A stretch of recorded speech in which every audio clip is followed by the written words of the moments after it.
everyone, how's it going? I'm Laura from Allegro Conspirito and today we're going to be talking about recorders. Yay!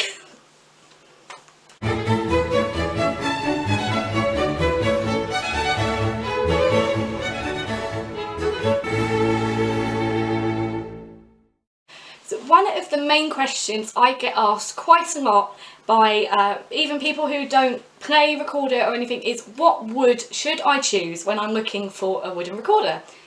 So about 8 years ago I used to work in a local music shop. We mainly sold sheet music, but we did sell instruments as well. We had a couple of schools nearby, one in particular that everyone had to learn an instrument. It was a private school, very posh, oh yes.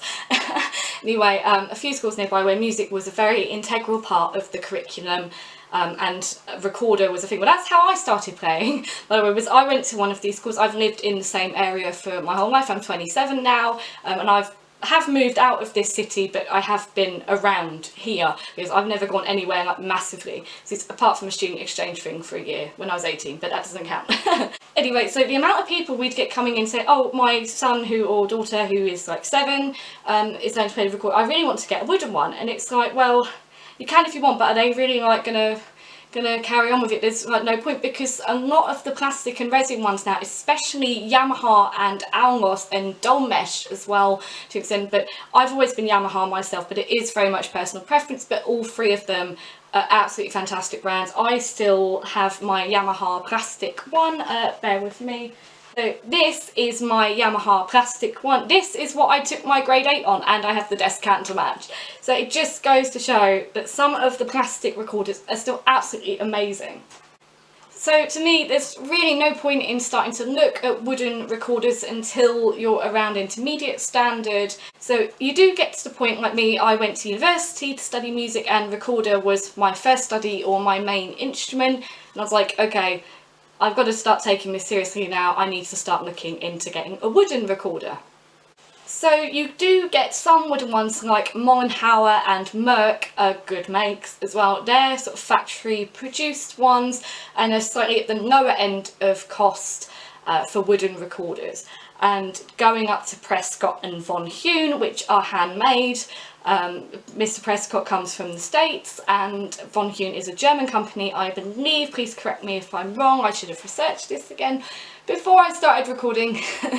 But anyway, for one of their treble recorders, you're probably looking at around £1,500 to £1,700, possibly $2,000, give or take, for my American friends. I think roughly. Anyway, and you do get ones that are middle of the road as well.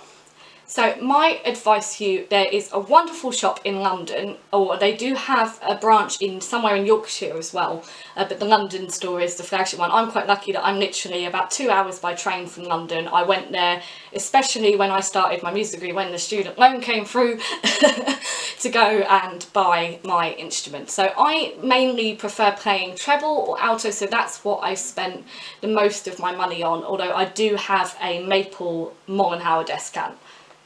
Is it Mollenhauer or is it Merck? No, it's Merck. I do have a Mollenhauer 415 treble as well. Anyway, I went to the Early Music Shop in London. It's just off of Tottenham Court Road. They literally have like so many recorders, wooden ones, different price range. They also do a used instrument agency, which is a good place to look if you perhaps don't have endless amount of money to spend like me.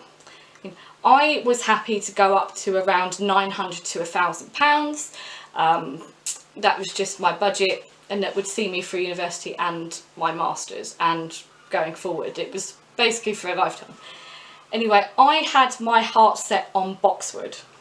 I was like, I'm definitely getting a boxwood recorder, that's what I want.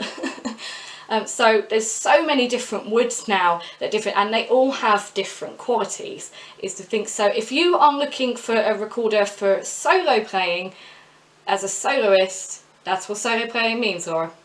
Well done. I mean, you would probably want to go for more of a harder wood, something like boxwood. Grenadilla's nice, although I did try a Grenadilla one and it is very, very heavy. I found it very heavy. That's what they make clarinets out of, by the way. It's that black wood, the African wood.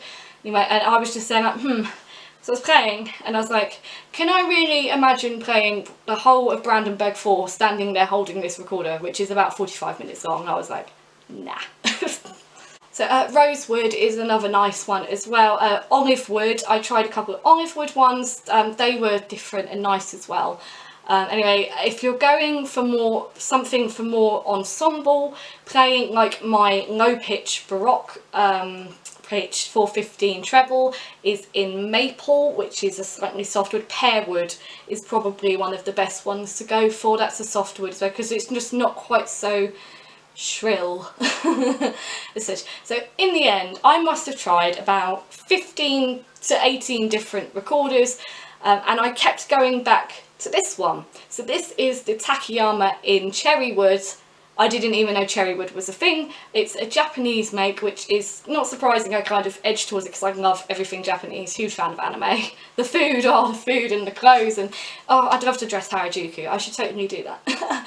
Anyway, in the end, I kept going back to this one, and this was in the region of about £650 to £700. It was actually a little bit less than I would have spent, and it was new as well. But anyway, I kept going back to it. It is actually, if you look, slightly thinner than a lot of ones as well, but it is so light. You honestly cannot believe how light it is, especially compared to the Grenadilla one and the Boxwood one. I didn't like the Boxwood one. I tried and only had one, but anyway, I just kept going back to this one because it was just so responsive to me, and I've always had trouble with top Fs. If you're a recorder player, you know.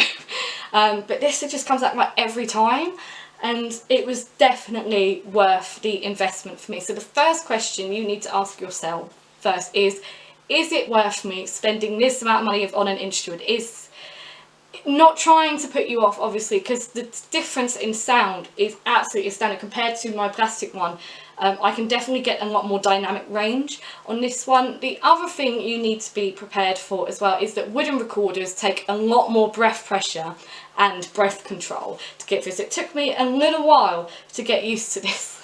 And of course the last thing you need to consider is insurance.